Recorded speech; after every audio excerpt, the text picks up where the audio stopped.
Black churches in Washington, D.C. were attacked during some pro-Trump rallies yesterday. And as I said on the other side, you're big and bad attacking a church, right? So a Black Lives Matter banner and a sign torn down, destroyed from two historic black churches in downtown Washington, D.C. So police authorities say that they are investigating this as potential hate crimes. It's on video. In one of the incidents, which was posted to Twitter, it shows a group of people identified as Proud Boys marching with a Black Lives Matter banner held above their heads, then cheering as it is set on fire. Then they're chanting F Antifa. So that banner was taken from the Asbury United Methodist Church, one of the oldest black churches in Washington, D.C. The United Methodist Church, this Asbury Church, Asbury United, has stood at the corner of 11th and K Street Northwest since 1836. So the reverend of that church released a statement and said that last night demonstrators who were part of the MAGA gatherings tore down our Black Lives Matter sign and literally burned it in the street. He's the senior pastor at this church, Reverend Mills. Said that it pained me, especially to see our name, Asbury, in flames. For me, it was reminiscent of cross burnings. Cross burnings. So as I said, this was the Proud Boys. Someone who President Trump shouted out during a debate. Soon to be former president, one-timer.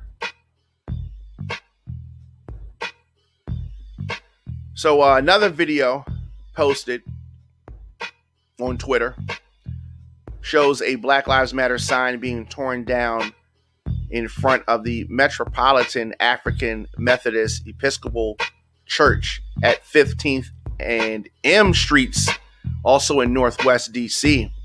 The group is heard chanting, "Whose streets? Our streets," as they destroy the sign in front of the church, where worshipers have included legendary leaders like Frederick Douglass and former presidents like Barack Obama, Bill Clinton, even William Howard Taft. Former presidents attended that church.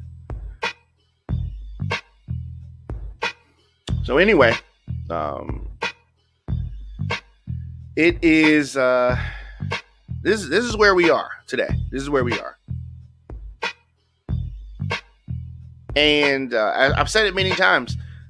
President Trump has himself to blame for his loss. Had he handled this pandemic in a responsible manner, in a serious manner, he, quite frankly, quite possibly could have been reelected.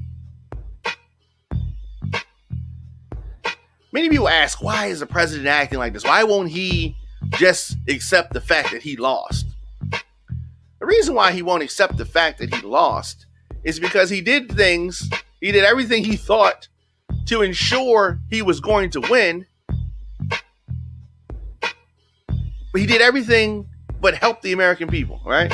He helped himself, he helped his kids, he helped his organization, and some of the other folks in his crime syndicate. But he did not help the American people. And this energized the American people to vote him out. He did this himself. And so some of his supporters, these supporters don't even understand that this man does not care about them. It's clear that he doesn't care about Americans. And like them or not, the Proud Boys are Americans. And I don't like them. But they are Americans. The president does not care about any of us. And it just so happens that 80 million people saw through that and have voted him out. The other 70 some million, they don't know that yet. Y'all don't know that yet, but it's true. So we can disagree politically, and that's fine. But understand this. President Trump does not care about any of us. That's the right or the left. That's pro-Trump, anti-Trump. He doesn't care. He will leave office next month. And maybe he will stay in the background. Maybe he'll fade away. I don't know. But life will go on. Americans have to come back together. I say back together because we have to be more together than we were previously. We have to be. This country is not going to split into pieces. It's not. But anyway, thousands of people marched yesterday in support of a president who's done nothing but lie, cheat, and steal. And then he has the nerve to have a slogan of "Stop the Steal" when he's one of the biggest thieves we've ever heard about. The irony there. The irony there. So also multiple people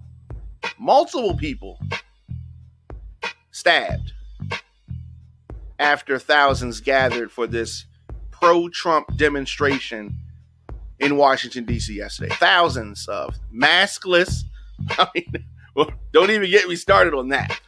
Maskless rally goers who have refused to accept the results of the election. But they're in downtown D.C.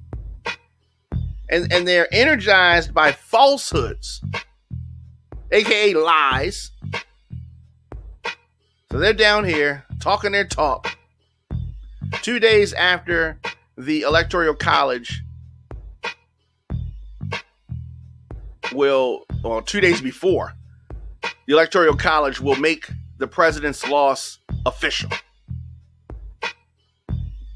And I think that part of the problem is that 2016, many Democrats were calling for the end of the Electoral College process. I remember the 2016 election very clearly. It was a sad night. It was a sad night.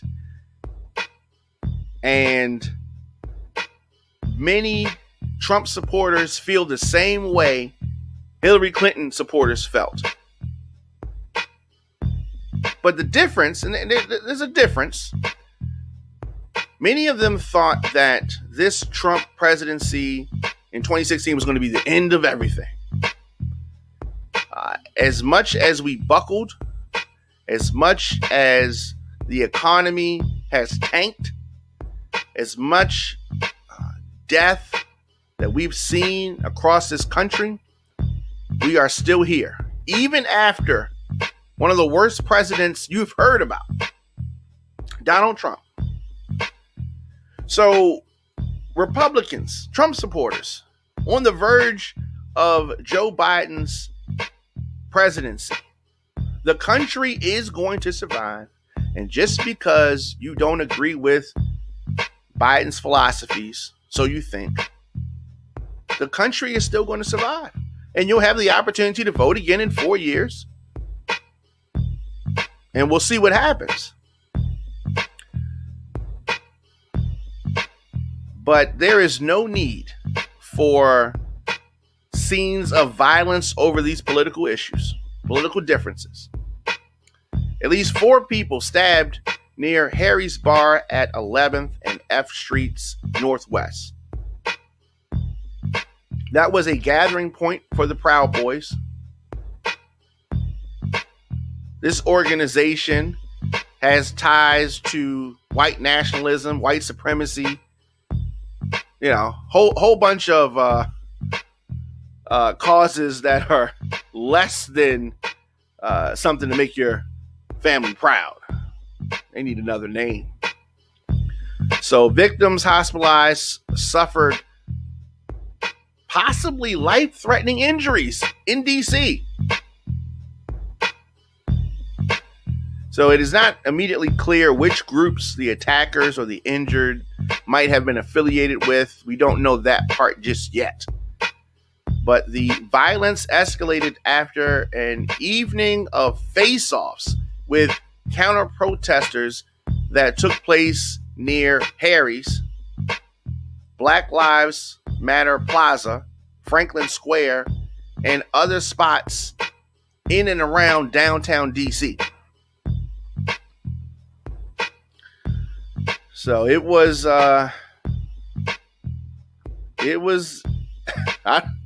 talk about Antifa, but one of the Proud Boys shouted out, "Both sides of the aisle hate you now. Congratulations."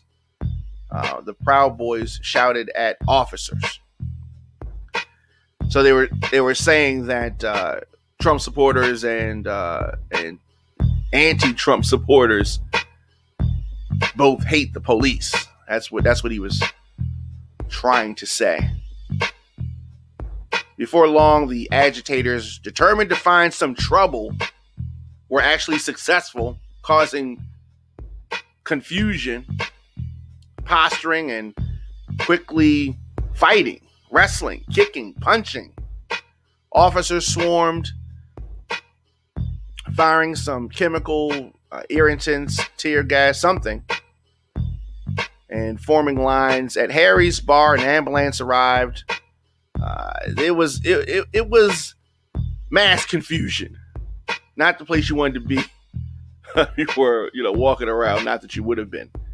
DC cops said that as of 9 p.m., 23 people were arrested, including 10 who were charged with misdemeanor assault, 6 with assaulting police officers, and 4 with rioting.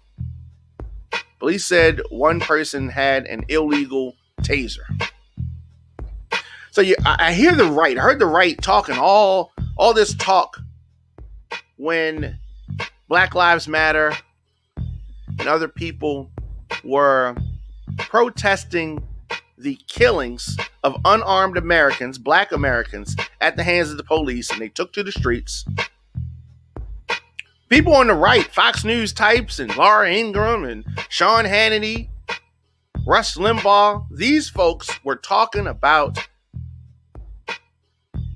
the protesters in the street. Had a whole lot to say. But they don't have anything to say about this. And I'm sure as the days turn to weeks and end the Trump experiment, we're going to have more demonstrations like this. Are my conservative counterparts going to have something to say about that? Probably not. Probably not. The hypocrisy among conservatives in this country is problematic. You say something about Black Lives Matter,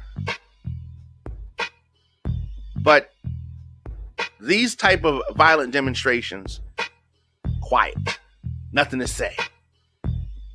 2 officers were hospitalized with small injuries during the clashes at 16th and K Street Northwest, police say.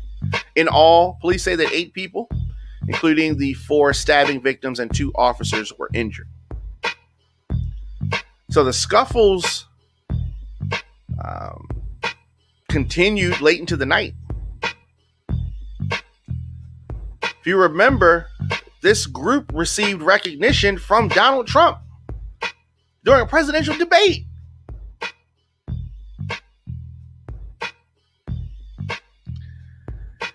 So he's trying something, and it's all un-American what he's trying to do. You can rally all you want. People can rally all they want. The majority white crowd ranged from gray-haired men and women in red hats to children in wagons, one of whom chanted 100 more years. Well, let me inform you, youngster, Donald Trump is out of here January the 20th. As the nation watches Joe Biden's transition, rising coronavirus cases, and a air quotes vaccine development, Trump's attempts to maintain power have been played out. They're playing out, but it's played out. There's nothing else. Even to his most dedicated supporters, you got to understand. He's continually claiming, falsely lying, that the election was stolen from him. It was not stolen from him.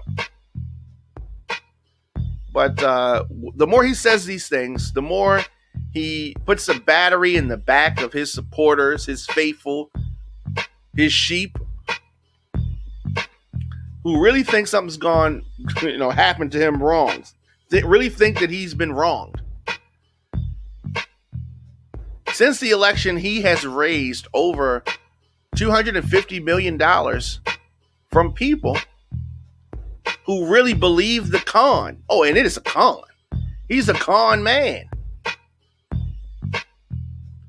He's a con man.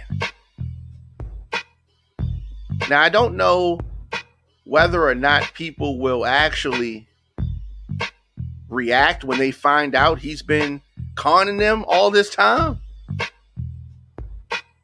Or maybe they'll try to blame that on Obama or Biden or something. Very sad. Very, very sad. And these people are walking around raising families, raising kids, and all that.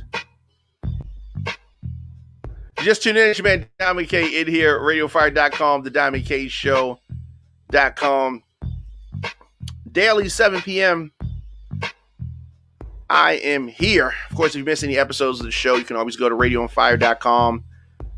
Anywhere you can get podcasts, just search the Diamond K Show.